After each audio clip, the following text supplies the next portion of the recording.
Moving on, we will now talk about the features of society. First is social relations. In the mutual presence conscious, social relations exist between two persons. These relations are between a person and person, person and group, or between two groups.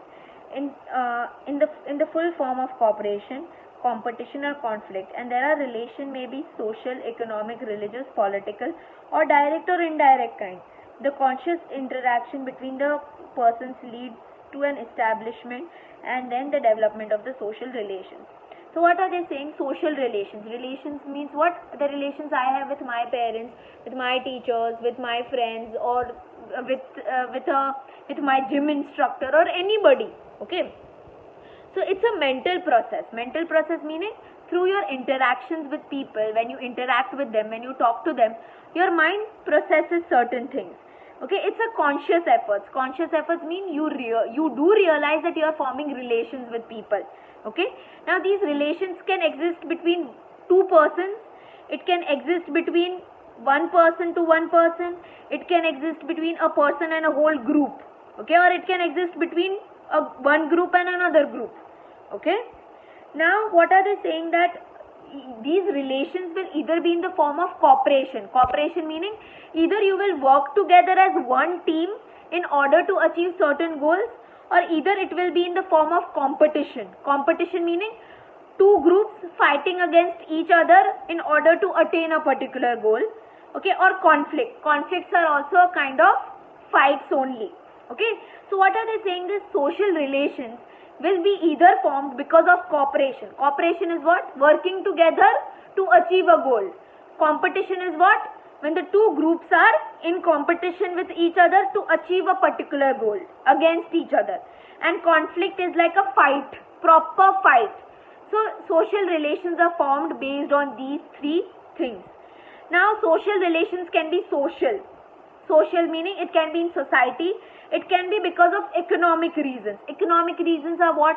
Let's say I am a teacher, I am working in a school, so relations which I have with Kausar ma'am, with the institution, with the school is what? It's a economic thing. Why? Because they are paying me salary. Religious. Religious are what? When you go to a temple, you meet a priest, you meet Maulvi, you meet the priest, you meet the father, brother, whoever. Then over there, you form a relations with those people, right? You form the relations with the priest, you form a relations with a pandit. Okay, you ask pandit for certain advices and all that. So that is your religious relation.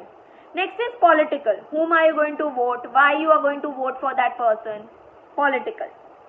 Okay, or direct or indirect. So social relations can be direct or indirect. For example, my relations with my family is direct, right?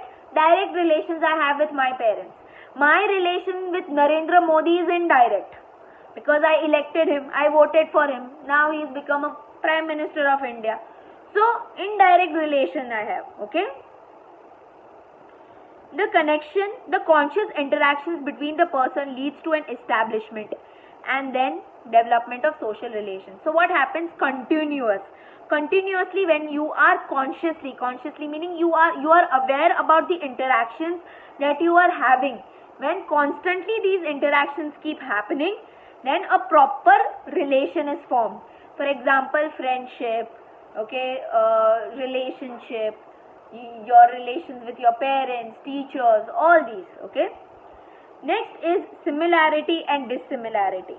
In terms of being human beings, all the members of the society are similar, but also find dissimilarity among them in the terms of gender.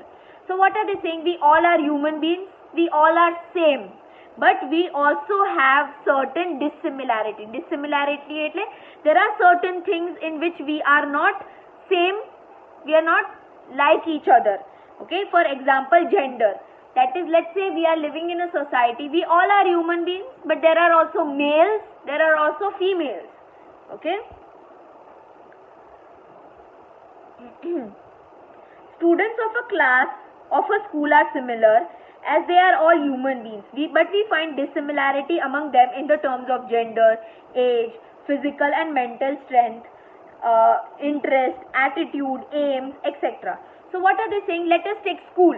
All the children who are coming in the school are all human beings, but they are still different from each other in terms of age, in terms of if they are boy or a girl, in terms of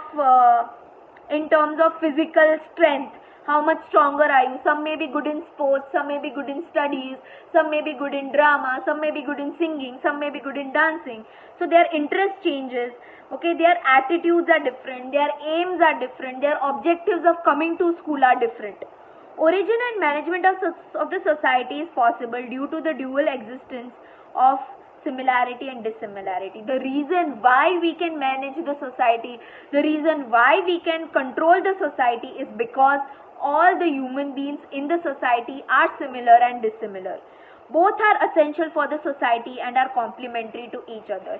They are saying that the fact that we all are same but we all are different is something which is very, very important in the society, for which for the society to run, for the society to develop, for the society to grow.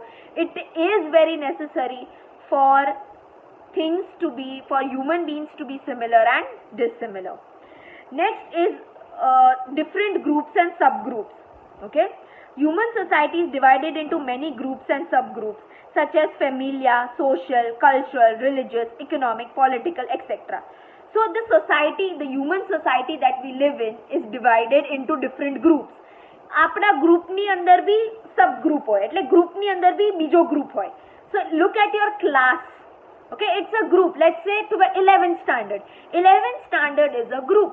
But inside that group also you have hostelites, you have day scholars, you have people who sit separately. So બધાના friend circle અલગ-અલગ છે.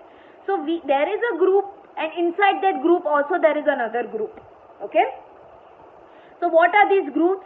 These groups are familia. Familia એટલે your family, social groups, your cultural groups, your religious groups, your economic groups, your political groups, etc. These divisions are important feature of the society. So this fact that it's all divided is one of the most important feature of society. In order to satisfy various needs of social life, division of labor takes place among humans. So in order to satisfy our needs, what are our needs? Roti, kapda, makan. Okay, food, water, shelter. These are our basic needs. In order to attain these needs, in order to satisfy these needs, there is division of labor. Division of labor એટલે there are people working. Your father is working, sometimes your mother is working. So there is division of labor in order to earn money. Okay, that is why you have class. Okay, there's low class, middle class, high class. Why are these classes there? Because people are working towards achieving roti, kapda, makan. So we have these groups are there. Why? And there's also division of labor. Division of labor એટલે people earning in the society. Okay. Which in turn leads to social hierarchy, which is based on authority and status. Now what happens is, when you start working, let's say I am working, right? I am a laborer.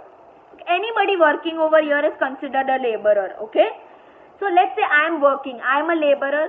Whom am I working under? I am working under Kausar ma'am, Ambika ma'am, Zulekha ma'am. So they are the figure of authority. I have certain position in the school. I am a teacher, right? So I have a status. Status એટલે particular position which I have in the society. So what are they saying? That when people start working, when people start getting jobs, when people start working in order to earn money, they start working under an authority. They start working under someone, and they hold a particular position in the society. For example, in the society, everybody will know me as a teacher. Okay, that Jainandini Gohel is a teacher who teaches 11th standard, and she teaches in Nandkuarba school. So I hold a particular position in the society because of the work I do. So social hierarchy એટલે hierarchy is what? First, second, third, fourth. Okay, so that is called social hierarchy. In the society, this hierarchy is there. First number upar kaun hai, second, third, fourth, fifth. So this social hierarchy is always there. And why does this social hierarchy start? Because people are working. And this hierarchy, that first, second, third, fourth, is based on what? Is based on authority and status. For example, if you take school, so who is on top over here? We have Maharani Sahib. Then we have Ambika ma'am, Zulekha ma'am, Kausar ma'am. Then you have all the teachers. Then you have Meena Ben. Okay, and you have other people working. Okay, so that is the status of the people according to the job they do. Okay, and that is the hierarchy. This is indicative of social dissimilarity. Now, this happens. Each and every society has a category. You go in a bank. Bank has a manager, employees, clerk, peon. Everybody is there. So, whenever you start working, whenever you get a job, you will work under someone. Slowly, you will rise to a level. Okay. So, this social hierarchy